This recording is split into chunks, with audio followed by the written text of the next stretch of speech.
Et hier, le Premier ministre Jean Castex a annoncé une date de réouverture possible des remontées mécaniques à partir du mois de février 2021 minimum. Laurent Garcia est avec nous ce matin pour en parler, directeur de la station de ski Peyragudes dans les Hautes-Pyrénées. Bonjour. Bonjour. Ah oui, bonjour à vous. Alors, comment vous avez réagi aux annonces du Premier ministre hier, hein? C'est ça, pas avant février, dit-il. On va faire un point le 20 janvier, hein, c'est ça. On va faire un point le 20 janvier, donc c'est une annonce qui n'en est pas une, parce qu'une fois de plus, on ne sait pas où on va, et on s'écarte de plus en plus de l'ouverture des stations de ski cet hiver. Donc c'est une situation qui est dramatique et qui aurait mérité d'avoir une approche peut-être un peu plus territorialisée de la préparation. Oui, mais on dit qu'il est quand même en contact avec les gens sur le terrain, lui et puis ses services, parce qu'il connaît bien aussi, par exemple dans le sud-ouest, il connaît les Pyrénées, puisqu'il est élu de Prades. Et quelles informations vous faites remonter, vous, du terrain? Nous, on pense que ce serait intéressant de laisser la possibilité par département d'adapter à un cadre d'une ouverture progressive, comme ça avait été évoqué normalement à partir du 7 janvier, et qui aurait permis de recaler de semaine en semaine la situation par station en fonction de la situation sanitaire du département et des capacités hospitalières.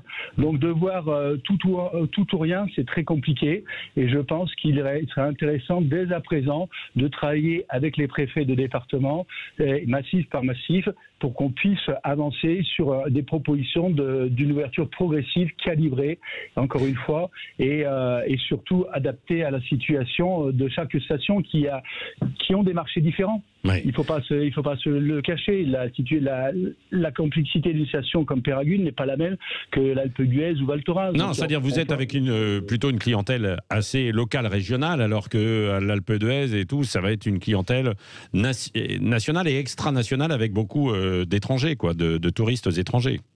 C'est pour ça que nous sommes capables de préparer une ouverture progressive et de mobiliser rapidement un marché de proximité qui est à 2-3 heures de nos stations.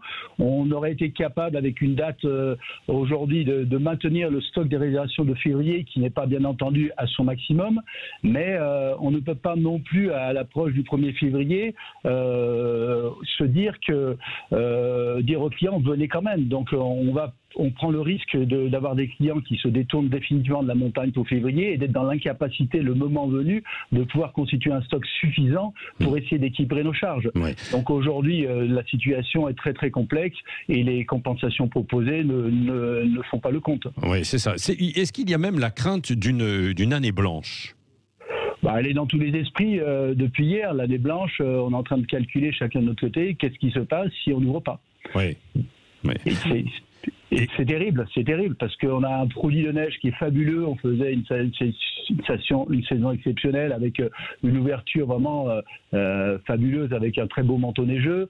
Les conditions sont là, les clients le savent, les clients ont envie de skier, donc on crée des frustrations de toutes sortes, y compris en cascade sur l'ensemble des socio-professionnels et des collectivités locales qui, elles aussi, vont avoir beaucoup de peine à se redresser. Oui, et bon, des restaurants, des cafés, bars, restaurants, pour l'instant, il n'est pas question non plus de réouverture. On en parlera, on aura un invité d'ailleurs tout à l'heure à 9h. Hein.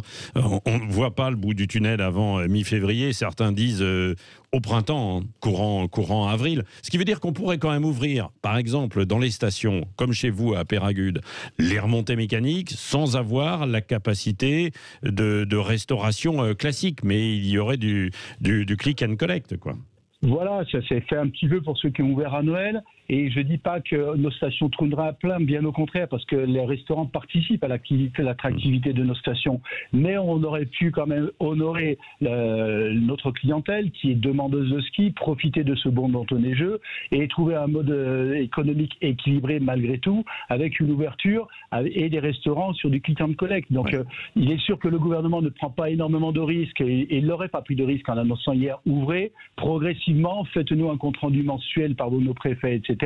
Au hebdomadaire plutôt, et sachant que les restaurants étant fermés, que les réservations sont quand même pas à leur maximum, il n'y avait pas un risque énorme d'avoir des capacités pleines et totalement occupées.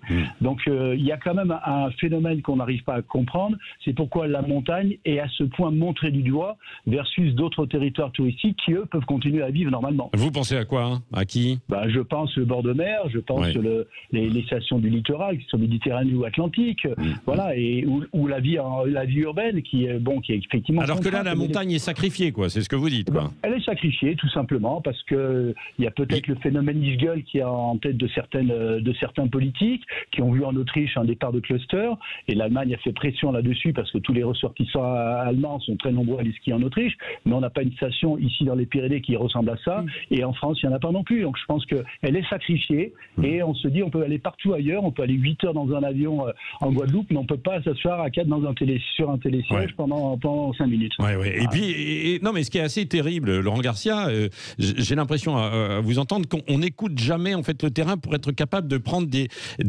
décisions différenciées un petit peu selon les territoires, quoi. C'est toujours cette vision en fait de Paris où on décide, boum, pour tout le monde au niveau national, quoi, quasiment.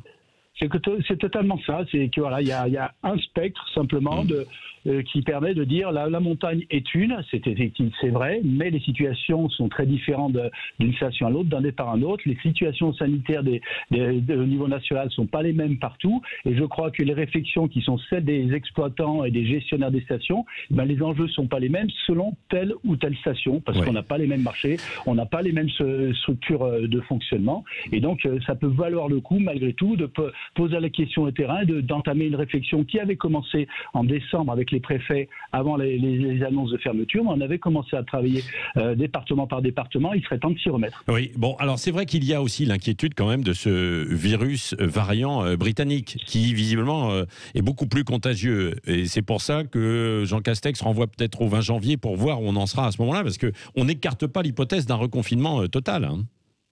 Oui, mais en attendant, la vie est continue. On n'empêche pas les gens d'aller se garer sur un parking de centre commercial, d'aller dans un centre commercial. La vie continue. Quelle différence il y a entre remplir un parking de centre commercial samedi matin ou dimanche matin, parce qu'il y a plus de monde maintenant en ville le dimanche qu'il y en a en semaine, et de remplir un parking au pied des pistes pour faire monter des gens en plein air. Quel est l'enjeu? Quelle est la différence? Les gens vont repartir chez eux, vont respecter un couvre-feu.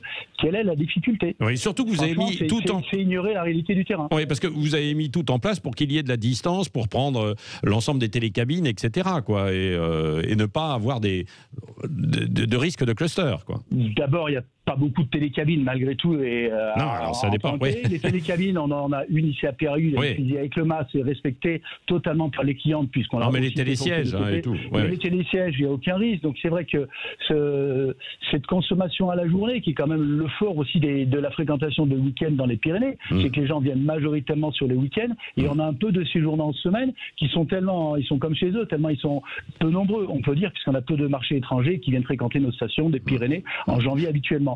Donc si on regarde la réalité du terrain, il n'y a aucun risque. Et ouvrir, ne serait-ce que ce dimanche, les gens vont venir le matin, repartir le soir, passer la journée dehors, manger dans un cadre naturel.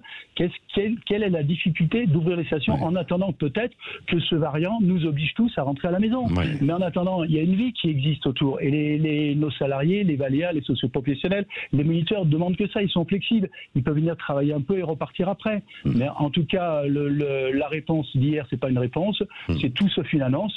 Donc ça rajoute de nouveau un doute énorme, et bien entendu ça ne nous donne aucune visibilité, alors que nous sommes prêts avec un beau manteau neigeux, et nous avons il paraît qu'il y a beaucoup de neige, hein. J'ai vu là, c'est impressionnant. Il y a beaucoup de neige, on a profité des vagues de froid pour faire travailler nos enneigeurs et préparer un manteau neigeux pour vraiment satisfaire du mieux possible la clientèle. Donc on a un stock de neige qui nous permet d'aller maintenant facilement jusqu'en avril, et on regrette vraiment d'avoir ce manque de considération du terrain avec une approche purement vue de Paris. Oui, c'est vrai.